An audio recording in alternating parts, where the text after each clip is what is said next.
Welcome back, everybody, here at Business Monday. I'm Josh Fenton. This is Peter Dorsey. It's kind of like a fill-in for Gary Sass, who's off this week, the money man.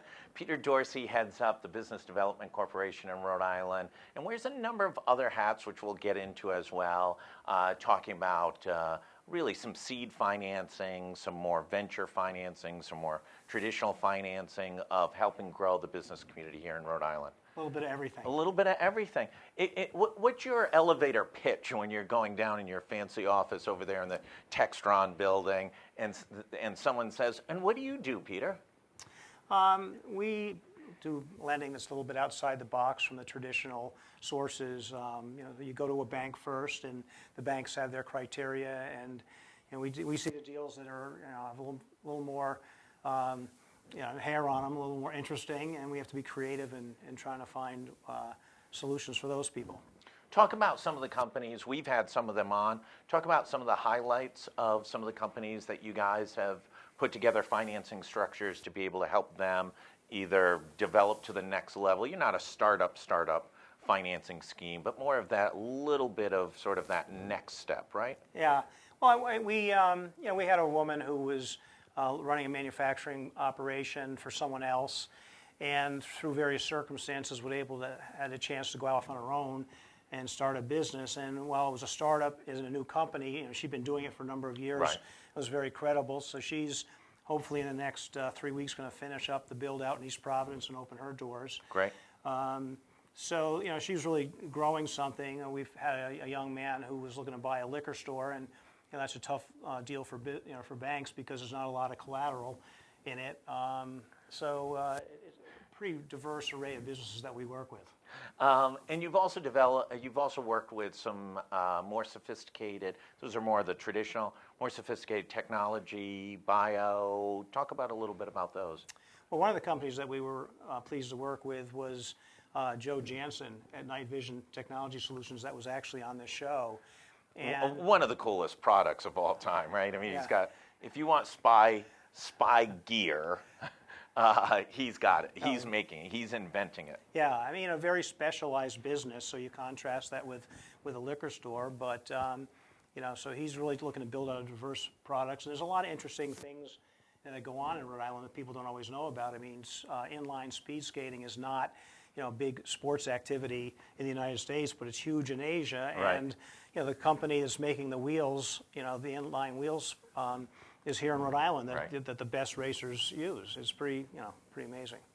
How many deals do you guys look at in a year? How many deals do you guys do in a year? For the last couple of years, we've been very successful doing about 10 deals a year, $3 million each year. It's a pretty broad array of companies that they end up has gone into. And what's the secret to approaching you guys? I mean, what should businesses who tune in now or see the article tomorrow and catch the video, what should they be prepared for before knocking on your door? What's your expectation of those businesses? Well, we generally want a business plan from people to understand where they're at, where they're trying to get to. It also outlines what they need the money for. Business plan not meaning some big tome, 1,000 pages. We want concise, thoughtful process, and just it's a map for the company, and it doesn't have to be complex. So we look for that. We look at the experience of the company, and trying to then look at the cash flow. And if there's collateral, great. If you have great management, great cash flow, great collateral, then you usually can get the money from a bank lender. One of those things is something that's wheels a little bit weak that we then try to work around. You wear multiple hats, and Cherry Stone's the other. Rhode Island does not have a lot of financing opportunities that are homegrown here. There's not a lot of VCs. There's not a lot of seed groups. There's not a lot of private equity other than the two big ones over there. Yeah, very big. And they're not looking at a lot of deal flow out of Rhode Island. Talk a little bit about the Cherry Stone model and what Cherry Stone's been working on. Cherry Stone has been around since 2004, and their process is sort of an online application process where you submit a business plan to them, and they screen them, And they're looking. And it's a network of high net worth Yes. individuals who are pooling resources together to make an impact on early stage companies. That's correct. It's about 50 individuals, and they all look at the deals that get screened, and if they see one they like, they can invest as much or as little as they want. And usually it's more than one round of investing as Right. the company grows. But they've seen a number of deals both from Rhode Island and outside. I do think that, I'm not as concerned when people say those things aren't Rhode Island based as sources of capital. Boston's not far away, and my sense is for a good deal, they'll come down. I mean, for a good deal, the money's Yeah, I pretty mean, but a lot of flexible. times, if it's a good deal, they want the company to move. I mean, I was involved when John Donahue launched his brain science and the biomedical lead funders. I think they raised $30 million in the first round. Yeah. Demanded that he move out of Rhode Island. When Teespring got some momentum and raised a lot of money, they were the same demands: move out of Rhode Island. So I think it's a little bit of a double-edged sword. It is. You attract the San Francisco and Boston guys, and they're like, great, glad you get a good start there. Now move here because we want to own you, touch you, feel you, and connect you with our other strategic investments. Yeah, no, you're absolutely right about that. That happens. So right now there's no hometown VC group. I mean, Slater a little bit. I don't know if that's VC. But they're doing it at that stage, yes. Yeah, and that's about it. That That's is. the only game in That town. is. And it's a challenge, I think. Some have said there's just not enough deal flow here to open an office and move here. Portland, Oregon went through the same thing a few years ago. All the money was out of Seattle. Then they started to see some interesting ideas and some things hit. Seattle firms started to open offices. The state got much more active. High net worth folks started to pool money together, and there was a lot more organic Portland-based resources for the startup community. Yeah. Well, we do need to nurture that critical mass more and tap into the people that are here that have been successful. And it's not always about the money. Yeah, People say, absolutely. I got to get money, I got to get money. And a lot of it's about building your strategic networks, and contacts. That can be more valuable than the money in the long run. Do you see CIC coming into the Wexford as a potential of a next springboard of our maturation as a startup community?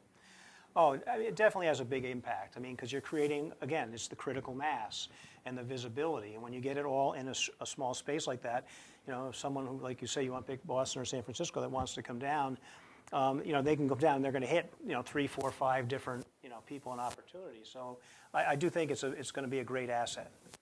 What do you see the biggest challenges for your both BDC and Cherrystone, both those hats, in seeing, what would you like to see out of the entrepreneurs that are developing here in Rhode Island? Would you, is it there's not enough? Is it that they don't have the maturity? Is it the overall that it's right now with full employment, it's just hard to find people for them to develop? Well, I think the businesses would say it's people and managing healthcare costs. I think from for putting an asset to work, money to work, there's opportunities out there, but the key challenge I find is entrepreneurs who are really objective, who are willing to look themselves in the eye and say, I'm not good at this, and find people that are, as opposed to just being oozing passion, and then the details are sort of seemingly secondary. So if you can find the right people, there's good ideas. I mentioned an example earlier. There's some good stuff happening here in Rhode Island that you don't always see about, because some people just like to stay below the radar screen. Yeah, right. And where do you think we are? We've been in a 9-year recovery out of the sort of 08, 09 Great Recession.